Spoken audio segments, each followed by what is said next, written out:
മനുഷ്യൻ്റെ എക്കാലത്തെയും ഏറ്റവും മികച്ച സ്വപ്നങ്ങളിൽ ഒന്നാണ് ചൊവ്വാഗ്രഹത്തിൽ മനുഷ്യരുടെ ഒരു കോളനി തന്നെ സ്ഥാപിക്കുക, മനുഷ്യർക്ക് ഭൂമിയിൽ കഴിയുന്നത് പോലെ ചൊവ്വാഗ്രഹത്തിലും കഴിയാൻ സാധ്യമാവുക. പക്ഷേ അതിനൊരുപാട് പ്രശ്നങ്ങളുണ്ട്. ഏറ്റവും വലിയ പ്രശ്നമെന്ന് പറയുന്നത് അവിടുത്തെ അന്തരീക്ഷത്തിൻ്റെ അഭാവമാണ്. അന്തരീക്ഷം പൂർണ്ണമായിട്ടും ഇല്ല എന്ന് നമുക്ക് പറയാൻ സാധിക്കുകയില്ല. വളരെ ലൈറ്റായിട്ടുള്ള അന്തരീക്ഷമുണ്ട്. ചന്ദ്രനേക്കാൾ അല്പം കൂടി അന്തരീക്ഷമുണ്ടെന്ന് പറയാൻ സാധിക്കും.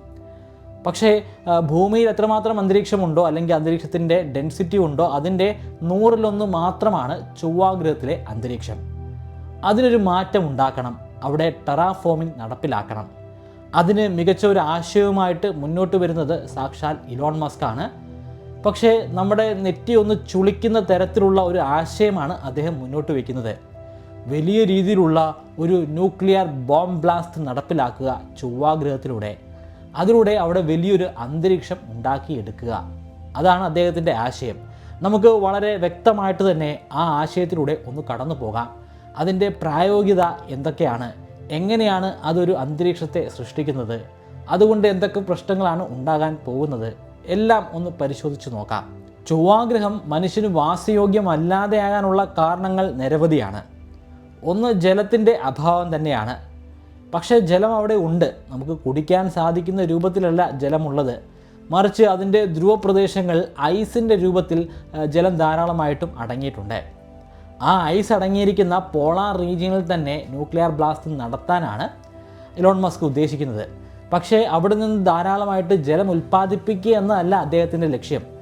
ഐസ് ആണെങ്കിലും അതിൽ ജലത്തിൻ്റെ അംശം കുറച്ച് മാത്രമേ ഉള്ളൂ. കൂടുതലായിട്ടും കാർബൺ ഡൈ ഓക്സൈഡാണ് അവിടെ അടങ്ങിയിരിക്കുന്നത്, ഐസിൻ്റെ രൂപത്തിൽ അടങ്ങിയിരിക്കുന്നത്. അന്തരീക്ഷത്തിലും ഏറ്റവും കൂടുതൽ അടങ്ങിയിരിക്കുന്നത് കാർബൺ ഡൈ ഓക്സൈഡ് തന്നെയാണ്. 90% മുകളിൽ അവിടെ കാർബൺ ഡൈ ഓക്സൈഡ് അടങ്ങിയിരിക്കുന്നു. അതേസമയം നമ്മുടെ ഭൂമി എടുക്കുകയാണെങ്കിൽ ഭൂമിയിൽ 0.04% മാത്രമാണ് കാർബൺ ഡൈ ഓക്സൈഡിൻ്റെ സാന്നിധ്യം. പക്ഷേ ഒരു കാര്യം നമ്മൾ വളരെ പ്രാധാന്യമായിട്ട് എടുക്കേണ്ടതായിട്ടുണ്ട്. പലർക്കും അറിയാതെ പോകുന്ന ഒരു കാര്യമാണ്.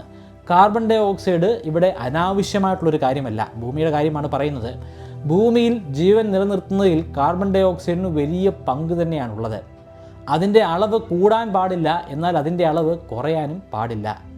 0.04% അല്പം താഴെയായിട്ട് നിൽക്കുന്നതാണ് ഇവിടെ നമുക്ക് ഏറ്റവും സൗകര്യം.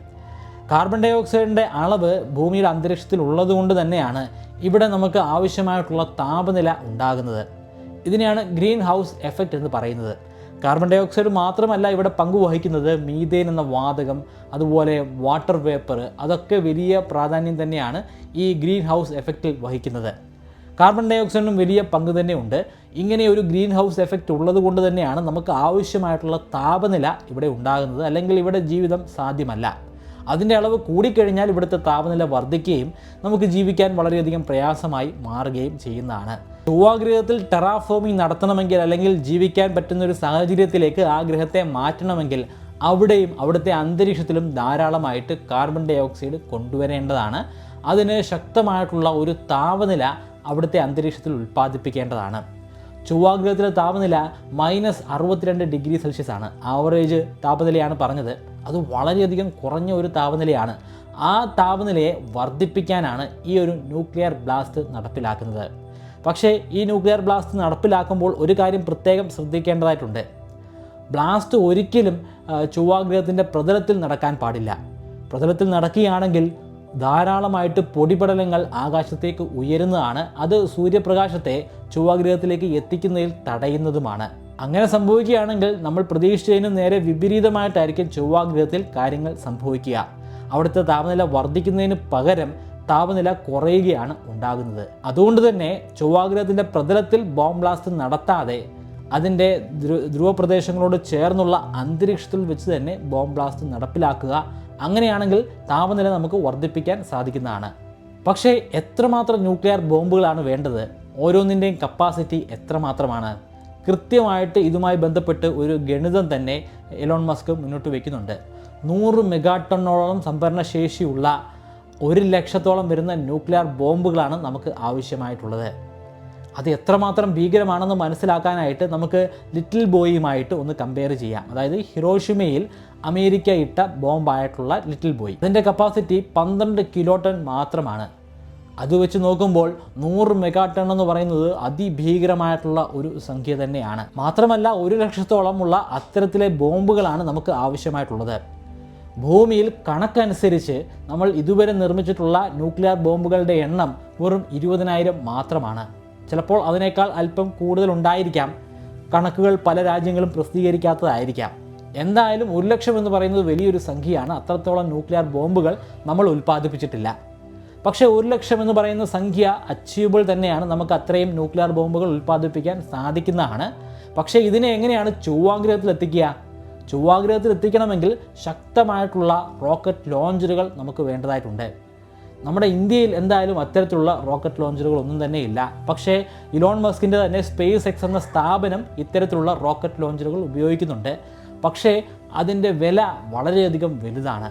കൂടാതെ 100 മെഗാ ടണ്ണോളം ഭാരം വരുന്ന ന്യൂക്ലിയർ ബോംബുകൾ ഇത്തരത്തിൽ വിക്ഷേപിക്കാനുള്ള സ്പേസ് എക്സിൻ്റെ പേടകങ്ങൾ ഇപ്പോഴും പൂർണ്ണമായിട്ടുള്ള ഒരു രൂപത്തിലേക്ക് എത്തിച്ചേർന്നിട്ടില്ല. ഇപ്പോഴും ഡിസൈനിങ് സ്റ്റേജിൽ മാത്രമാണ്. വലിയ രീതിയിലുള്ള പണം ചെലവഴിച്ചാൽ മാത്രമേ ഇത്തരത്തിലുള്ള ബോംബുകൾ നമുക്ക് ചൊവ്വാഗ്രഹത്തിൽ എത്തിക്കാൻ പോലും സാധിക്കുകയുള്ളൂ. മാത്രമല്ല നമ്മൾ തുരുതുര ഇത്തരത്തിലുള്ള ബോംബുകൾ വിക്ഷേപിക്കേണ്ടതായിട്ടുണ്ട്. കുറേ അധികം ബോംബുകൾ വിക്ഷേപിച്ചാൽ മാത്രമേ ഒരു വർഷത്തിനുള്ളിൽ നമുക്ക് അവിടെ ടെറാഫോമിംഗ് നടപ്പിലാക്കാൻ സാധിക്കുകയുള്ളൂ. കണക്കുകൾ പറയുന്നത് ഒരു ദിവസം ഇത്തരത്തിലുള്ള 1000 ബോംബുകളെ ബ്ലാസ്റ്റ് ചെയ്യിക്കണമെന്നാണ്. പക്ഷേ അങ്ങനെ ചെയ്യിച്ചാലും ചൊവ്വാഗ്രഹം വാസയോഗ്യമായിട്ട് മാറുമോ? ഇത്രയധികം ന്യൂക്ലിയർ ബ്ലാസ്റ്റുകൾ നടക്കുകയാണെങ്കിൽ ഒരു കാര്യം ഉറപ്പാണ്, ചൊവ്വാഗ്രഹത്തിലെ മൺതരികൾ പോലും അതിഭീകരമായിട്ടുള്ള റേഡിയേഷനുകൾ വെളിയിലേക്ക് എമിറ്റ് ചെയ്യുന്നതാണ്. ശക്തമായിട്ടുള്ള റേഡിയേഷൻ തന്നെയാണ്. ആ റേഡിയേഷൻ കാരണം ജീവജാലങ്ങൾക്ക് ക്യാൻസർ പോലുള്ള മാരകമായിട്ടുള്ള അസുഖങ്ങൾ ഉണ്ടാകുന്നതാണ്. ചുരുക്കത്തിൽ ഇത്തരത്തിലുള്ള ഒരു ബോംബ് ബ്ലാസ്റ്റ് നമ്മൾ നടത്തുകയാണെങ്കിൽ ചൊവ്വാഗ്രഹത്തിൻ്റെ പരിസരത്തേക്ക് പോലും നമുക്ക് പോകാൻ സാധിക്കുന്നതല്ല. ചില കണക്കുകൾ പറയുന്നത് ഇങ്ങനെ നമ്മൾ ബോംബ് ബ്ലാസ്റ്റുകൾ വിജയകരമായിട്ട് നടപ്പിലാക്കിയാൽ പോലും ടെറാഫോമിംഗ് നടക്കുകയില്ല, അല്ലെങ്കിൽ അവിടെ ശക്തമായിട്ടുള്ള ഒരു അറ്റ്മോസ്ഫിയർ ഉണ്ടാവുകയില്ല എന്നാണ്. ധ്രുവപ്രദേശത്തുള്ള ഐസിനെ കുറിച്ച് പറഞ്ഞു. ആ ഐസിൽ അടങ്ങിയിരിക്കുന്ന കാർബൺ ഡൈ ഓക്സൈഡിൻ്റെ സാന്നിധ്യത്തെക്കുറിച്ച് പറഞ്ഞു. ആ കാർബൺ ഡൈ ഓക്സൈഡിനെ പൂർണ്ണമായിട്ടും വെളിയിലേക്ക് അന്തരീക്ഷത്തിലേക്ക് എമിറ്റ് ചെയ്യിപ്പിച്ചാൽ പോലും നമ്മുടെ ഭൂമിയുടെ അന്തരീക്ഷത്തിൻ്റെ 8/1 കാഠിന്യമുള്ള അന്തരീക്ഷം ഉൽപ്പാദിപ്പിക്കാൻ പോലും നമുക്ക് സാധിക്കുന്നതല്ല. അങ്ങനെയാണെങ്കിൽ ഇതൊന്നും സാധ്യമായിട്ടുള്ളൊരു കാര്യമല്ല. പക്ഷേ ഇത്തരത്തിൽ പാരലായിട്ട് മറ്റു ചില ഗവേഷണങ്ങളും നടക്കുന്നുണ്ട്. അക്കൂട്ടത്തിൽ ഒരു ഗവേഷണം സാറ്റലൈറ്റുമായിട്ട് ബന്ധപ്പെട്ടതാണ്.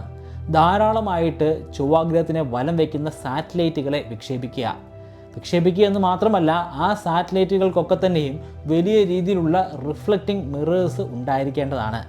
ആ മിറേഴ്സ് വലിയ രീതിയിലുള്ള സൂര്യപ്രകാശത്തെ റിഫ്ലക്റ്റ് ചെയ്ത് ചൊവ്വാഗ്രഹത്തിൻ്റെ പ്രതലത്തിലേക്ക് എത്തിക്കുന്നു. അതായത് ആർട്ടിഫിഷ്യലായിട്ട് ഒരു ഗ്രീൻ ഹൗസിനെ നമ്മളവിടെ ക്രിയേറ്റ് ചെയ്യുകയാണ്. അങ്ങനെ ക്രിയേറ്റ് ചെയ്യുന്നതിലൂടെ അവിടുത്തെ താപനില വർദ്ധിപ്പിക്കാൻ സാധിക്കുമെന്നും അങ്ങനെ ഐസുരുകി ഒരു അന്തരീക്ഷം ഉണ്ടാകുമെന്നും ഒക്കെയാണ് ഗവേഷകർ പറയുന്നത്. പക്ഷേ ഇതൊക്കെ ഒരു പ്രാഥമിക ഘട്ടത്തിൽ മാത്രമാണ് നിലവിൽ നിലനിൽക്കുന്നത്.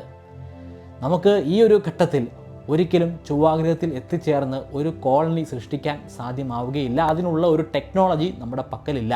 പക്ഷേ അത് എന്നും അപ്രകാരമായിരിക്കുകയില്ല. ഓരോ വർഷം കഴിയും തോറും ഇവിടുത്തെ സാങ്കേതിക വിദ്യ 10 മടങ്ങായിട്ട് വർദ്ധിച്ചു കൊണ്ടിരിക്കുകയാണ്. ഒരു എക്സ്പോണൻഷ്യൽ കേർവിലൂടെയാണ് സാങ്കേതിക വിദ്യയുടെ മുന്നേറ്റം. അങ്ങനെയാണെങ്കിൽ അധികം വൈകാതെ തന്നെ ചൊവ്വാഗ്രഹത്തെ കീഴടക്കാനുള്ള ഒരു കപ്പാസിറ്റി അല്ലെങ്കിൽ ക്യാപ്പബിലിറ്റി നമ്മളിലേക്ക് എത്തിച്ചേരുന്നതാണ്. അതിന് മനുഷ്യർക്ക് സാധ്യമാകുന്നതാണ്. മനുഷ്യർ ഒരൊറ്റ ഗ്രഹത്തിൽ മാത്രം കഴിയാനുള്ളവരല്ല. അവർക്ക് ഒരുപാട് എക്സ്പ്ലോറേഷനുകൾ നടത്താൻ സാധിക്കുന്നതാണ്. മനുഷ്യർ അത് ചെയ്യുക തന്നെ ചെയ്യും. തീർച്ചയായിട്ടും ഒരു കാലഘട്ടം ഉണ്ടായിരിക്കുന്നതാണ് നമ്മൾ ഈ ഒരു സോളാർ സിസ്റ്റത്തെ തന്നെ കീഴടക്കുന്ന ഒരു കാലഘട്ടം. ഒരുപക്ഷെ അത് നമ്മുടെ ഒരു കാലഘട്ടം കഴിഞ്ഞിട്ടായിരിക്കാം. എങ്കിൽ പോലും മനുഷ്യന് അത് സാധ്യമാകുന്നതാണ്. പ്രപഞ്ചത്തെ തന്നെ കീഴടക്കാൻ ശേഷിയുള്ള മനുഷ്യരായിട്ട് നമ്മൾ പുരോഗമിക്കുമെന്ന് തന്നെ പ്രതീക്ഷിക്കാം. ആസ്ട്രോ ഫിസിക്സുമായി ബന്ധപ്പെട്ട് ഞാനൊരു ഓൺലൈൻ സർട്ടിഫിക്കേഷൻ കോഴ്സ് നടപ്പിലാക്കുന്നുണ്ട്. താല്പര്യമുള്ളവർക്കെല്ലാം അതിൽ ജോയിൻ ചെയ്യാൻ സാധിക്കുന്നതാണ്. ഈ കോഴ്സിൻ്റെ ഭാഗമായിട്ട് ആസ്ട്രോണമിയിൽ ഒരു ശാസ്ത്ര പ്രബന്ധം പബ്ലിഷ് ചെയ്യാനുള്ള ഒരു അവസരം കൂടി നിങ്ങൾക്ക് ലഭ്യമാകുന്നതാണ്. കോഴ്സുമായി ബന്ധപ്പെട്ടിട്ടുള്ള സംശയങ്ങൾ ഇൻസ്റ്റാഗ്രാമിലൂടെയോ ഫേസ്ബുക്കിലൂടെയോ അല്ലെങ്കിൽ എൻ്റെ ഇമെയിൽ ID-യിലൂടെയോ നിങ്ങൾക്ക് ചോദിക്കാവുന്നതാണ്. താഴെ ഡിസ്ക്രിപ്ഷനിലും ഫസ്റ്റ് കമൻറ്റിലും ഞാൻ ലിങ്ക് കൊടുത്തിട്ടുണ്ട്. അപ്പോൾ താല്പര്യമുള്ളവർ അത് പരിശോധിക്കുക.